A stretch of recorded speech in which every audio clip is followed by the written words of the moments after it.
People are yearning for information, having the opportunity to encourage people and to educate people and inspire people. It's amazing to be able to say we'll carve out time to take care of ourselves. There's something for everyone. Today is April 2nd, 2020, and we're doing this interview with Tara Brach during the pandemic.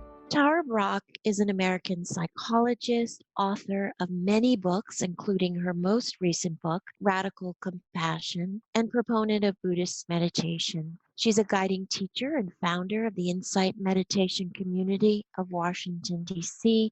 We are fortunate that Tara teaches Wednesday nights in Bethesda, Maryland, very near where Trish and I live.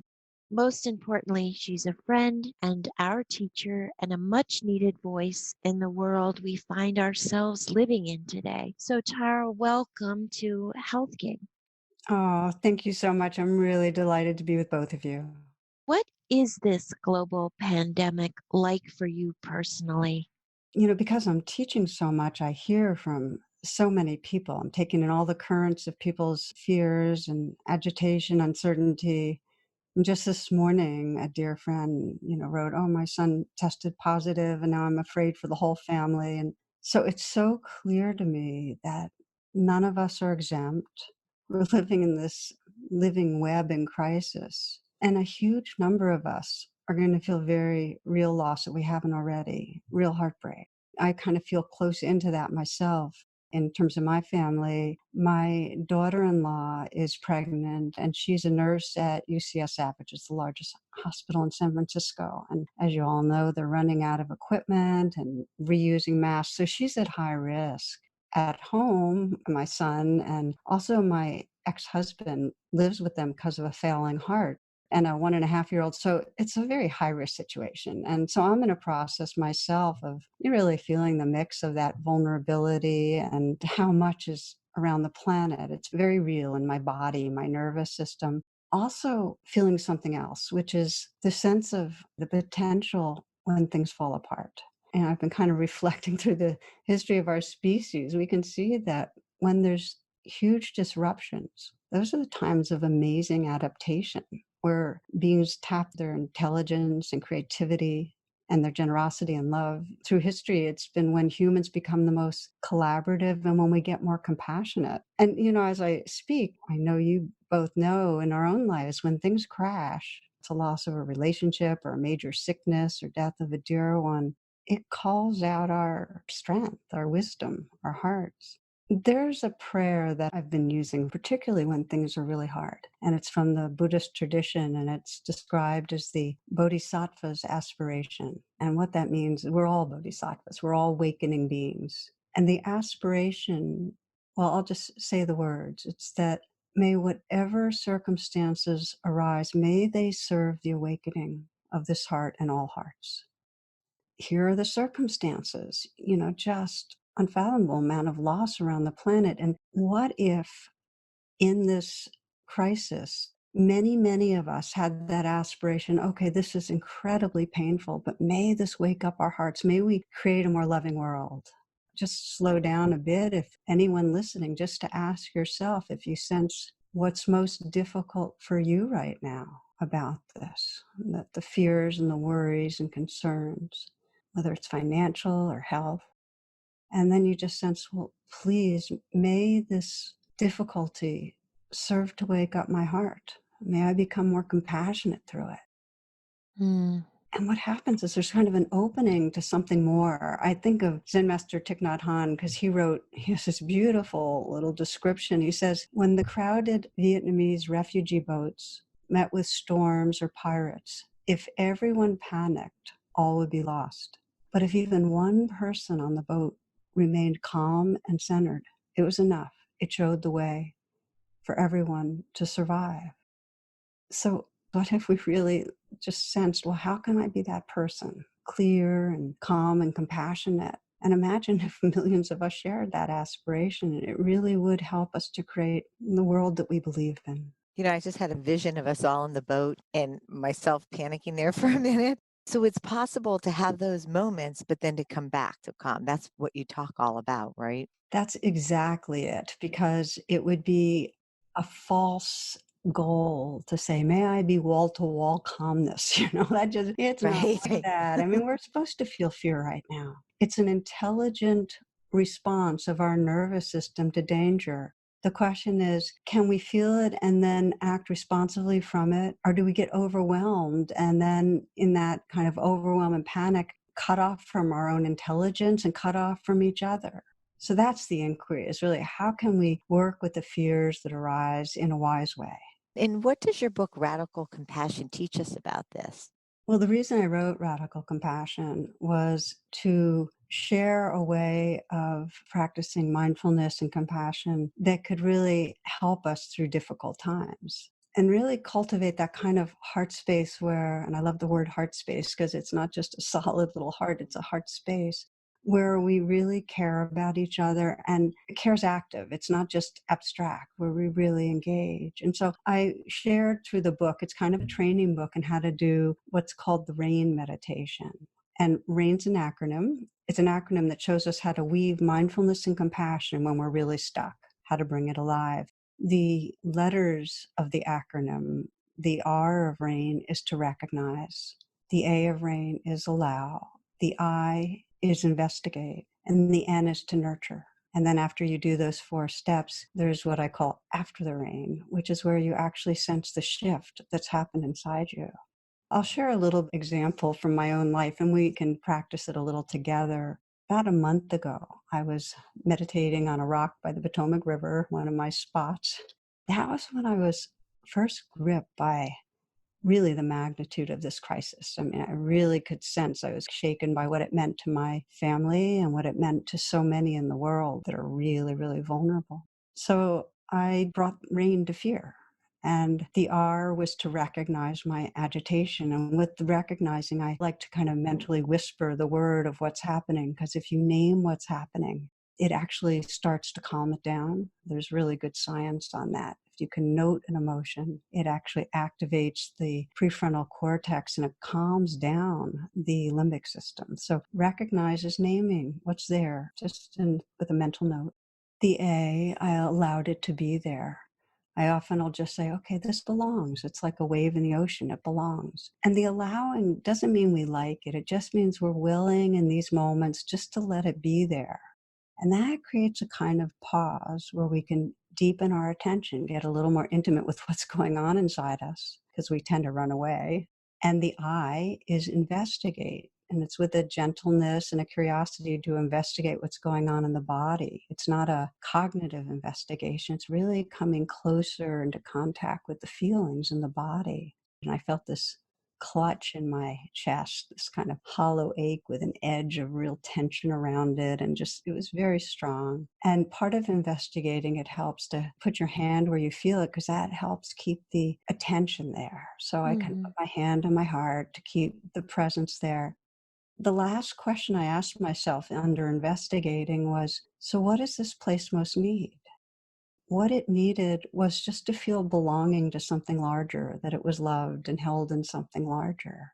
So that's when the N, or nurturing, happened. And I, with my hand still on my heart, then I let my hand be part of nurturing. It was a gentle touch. And I just tried to imagine and sense all the love in the universe just flowing into that scared place. What I realized is it's not my fear. This is the world's fear. And that realization really makes a difference. After the rain, the moments after, was just resting in that sense of kind of being the ocean and letting the currents move through me. But there wasn't any suffering. And that's the whole gift of rain. We shift from being a scared self that feels helpless and powerless to being a field or a space of compassion and awareness that has room for it. And it makes all the difference. So in my book, Radical Compassion, I describe how you can bring rain to all the different emotions. And it's kind of just a guidebook on how to customize it so it can really work for you. And I also, on my website, have lots of free resources on rain. But the good news is this, that rain gives us a pathway to come back to being the person on the boat. As you say, we get triggered into or hijacked into our fears, but then it gives us a pathway back home. The more we do it, the more natural and spontaneously we come back home. And it doesn't have to take long. You can do a light rain, and it's really amazing how there can be some shift, or you can take a longer time, and we can share it with our family and friends. My sense is that in times of global crisis, we need practices like this that are totally accessible, that you can remember and find our way back home again. And I'll just share briefly that you can also do it as a RAIN partner. And we have many, many people now all around the world, because you can do RAIN partners online or over the phone, that will do RAIN with each other. And I have a whole protocol and guided audio sessions on how to do it. And it's a beautiful way to have an intimate experience and have the support of another, have that container that we help each other through our reactivity and our fears. Mm-hmm. When you're practicing RAIN, there's no time frame, right? Because sometimes you can kind of make it through recognize, right? You can kind of make it through allowing, but you might get stuck in investigation. And that's okay too, right? Yeah, that's a great question, because even if you just begin and recognize and name what's going on, you're a little better off than when you were lost totally in the flood. So recognizing and allowing creates even more space. When we investigate and really contact the vulnerability and then nurture, it's quite a deep healing process. So yes, you can do a little bit, you can stop midway, you can do the whole thing, but have it be a light rain, as I mentioned, so you're not going to have quite as much depth. Also to know that at any point, go ahead and nurture, because nurturing starts even before we do rain. We need to nurture some. We need to just open with kindness. And at any point during rain, add some nurturing. And by nurturing, I mean, if we can just in some way make a gesture of kindness towards ourselves, a whole lot becomes softer and more open and more present. We feel a lot better. So especially if there's trauma, I wouldn't even go right into rain. I just spend a lot of time with the nurturing. Can you tell us a little more about what deepens radical compassion at times like this? These are the times where it's actually possible. And what I've found is that as we train, and it's a training, because our habit is to leave ourselves, to not touch where the vulnerability is, it's a training. But as we train in rain, in the mindfulness and compassion of rain with our own vulnerability, we become more attuned to each other, and we're able to accompany each other. I know when I've really touched into the places where I'm feeling grief and sorrow, and then I'm with somebody else who's had a loss, there's no self-consciousness. It's like, we know this. This is our shared grief. It feels really important that in these times that we stay attuned to each other. And a pandemic can be a setup for disconnection, with the physical distancing and competition for scarce resources and this atmosphere of fear. People are very lonely, especially if they're living alone, and can increase depression. So the first thing in terms of deepening radical compassion is to be really intentional about connecting. And it can happen in many ways. I mean, right now it's phenomenal how we have been really resilient in terms of transitioning online. There's online meditation classes every day, and yoga classes and dinner gatherings and dance parties. It's amazing. Just to share with you, my assistant Janet, who has Parkinson's, is attending online, participating in boxing, her boxing class. It's amazing. So one thing that's important, keep remembering the beauty, keep connected with the natural world, with the spring blossoms, and remember the beauty of how much people are caring. And even when we're worried about each other, just to know that's an expression of our love, which is beautiful. And it really matters to stay connected with each other in ways that are quite real, because we need to be willing to be vulnerable with each other. I'll share with you that in one of our online groups among members of the DC meditation community, it was a Zoom meeting, and one woman joined in from her room in a hospital. She was isolated. She's in a coronavirus unit. The only people she had seen nearby were in their hazmat suits and so on. So to be in a small group on Zoom and share her experience and be heard and be seen, to have that connection and spiritual community was part of the healing. And we need that. We need that for all of us. And so many have told me about reaching out to dear ones that they don't regularly reach out to, and having others reaching out and helping them. So this is the time to connect. And the biggest training, I think, is to remember that just like me, others are feeling challenged and vulnerable. In fact, one of my favorite quotes is a real simple one. It's, "Be kind. Everyone you meet is fighting a hard battle." And it's so true right now. So in terms of deepening radical compassion, for us to move through the day and when we're in touch with others, have a deep inquiry. What's it like for you? So that our hearts really remember and include others in an intimate way. One of my friends, Valerie Carr, says this is truly a time to know that no one is a stranger. I mean, that's what I'm struggling with the most, I think, is being distant from people in my own family and my own children. Going to the grocery store and feeling like everyone are aliens and, we're all avoiding each other. And that's hard. Yeah. If you're sensitive at all, it's a struggle. I think that's it. Where we are when we're in our world right now, others are looking at us as potential viral carriers, and that sets up a kind of defendedness and distance automatically. So we have to be extra intentional in nurturing relationships on the phone and online. So just the way we are right now, we're sharing about what's going on here, and that allows the heart to feel more tender. We remember, oh yeah, we're in it together. We need to do that every day. I mean, I'm really encouraging people every day to reach out or to connect in some way. And one of the beautiful things about Rain Partners is that helps us kind of remember, okay, we're really all facing the same vulnerability. It's true. And, we do see each other as viral carriers because we are viral carriers, right? Like we just are, but we're more than just the viral carrier. What you just said is it. It's like, let's physically distance, but we don't have to distance our hearts. We really don't. But it takes kind of leaning towards each other and taking the risk to share what we're feeling, to name the truth, to be a little out there with our vulnerability, to invite people to share and to really listen. Really, this is the time to practice our intimacy skills. Tara, maybe this would be a good time. Could you lead us through a guided rain meditation and show our listeners and us how this goes? I'd love to, and we'll kind of all do it together here.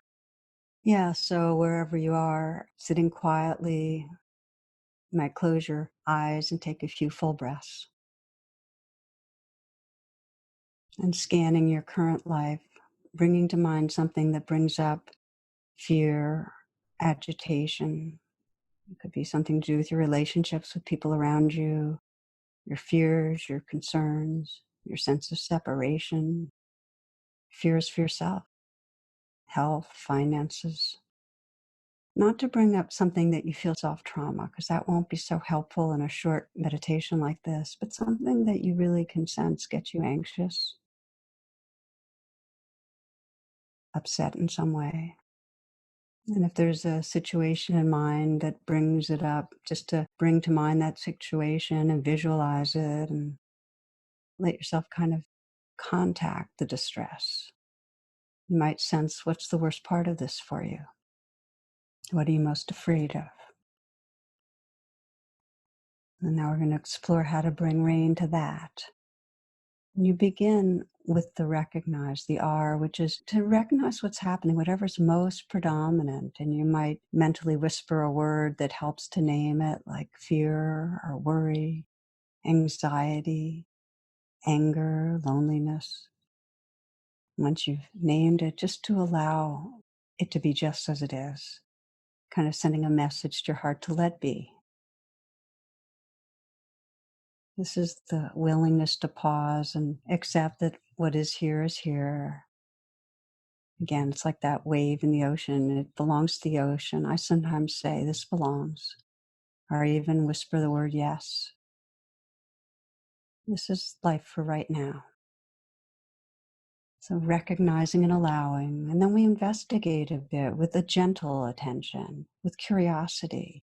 And you might investigate right in the body, feel your body. Where does it feel strongest, this vulnerability? Is it your throat, chest, belly? Wherever you feel it, you might gently place your hand. That'll connect you more with yourself.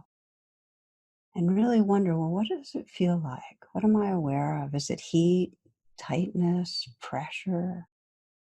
Is there an ache, a twist, a squeeze? And just kind of see if you can feel right into the epicenter of where feelings are strong. This kind of willingness, okay, I'm going to feel it. And if it's difficult, breathe with it. Breathe with it.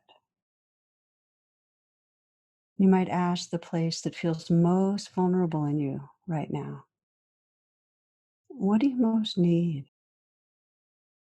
Or how do you want me to be with you? And just sense, does it want understanding, acceptance, company, forgiveness, love? What does it need? Sensing what it needs, and sense that you can be listening and attending now from your most awake and wise self.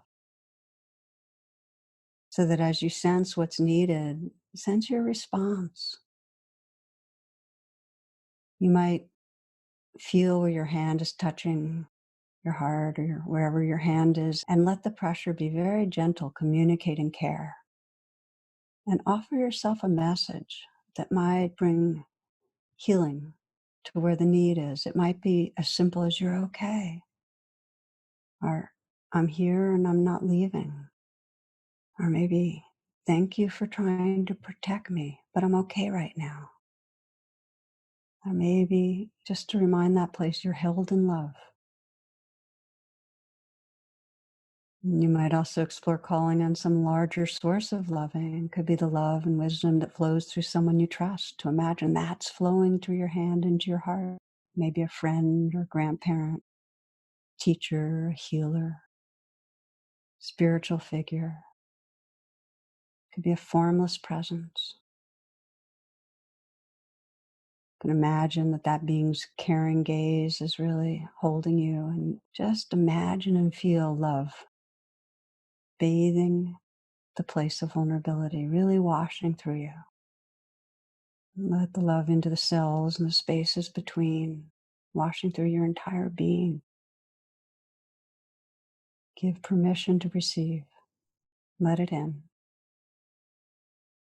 Held in love.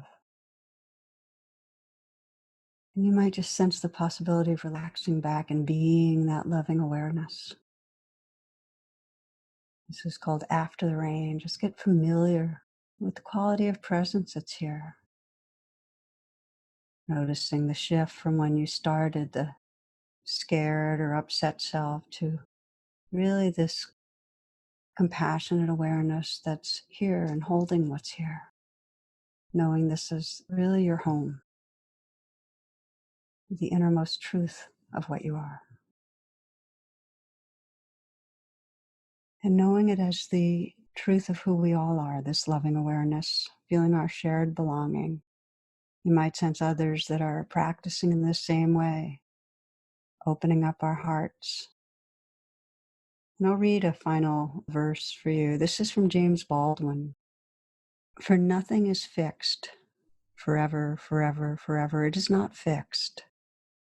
The earth is always shifting. The light is always changing. The sea does not cease to grind down rock. Generations do not cease to be born. The sea rises. The light fails. The moment we cease to hold each other, the moment we break faith with one another, the sea engulfs us and the light goes out. So please take a few deep breaths and open your eyes when you're ready. Tara, thank you. Yes, thank you. That was just beautiful. My pleasure to be with you and to share this with all who are listening. Thank you, Tara, for joining us, and hopefully we'll see you in person sometime soon. Oh, it would be so, so wonderful. I'd enjoy that too. So take good care. Take care. Thank you for joining us on Health Gig. We loved having you with us. We hope you'll tune in again next week. In the meantime, be sure to like and subscribe to this podcast and follow us on healthgigpod.com. I'm Trisha. And I'm Doro. Be well.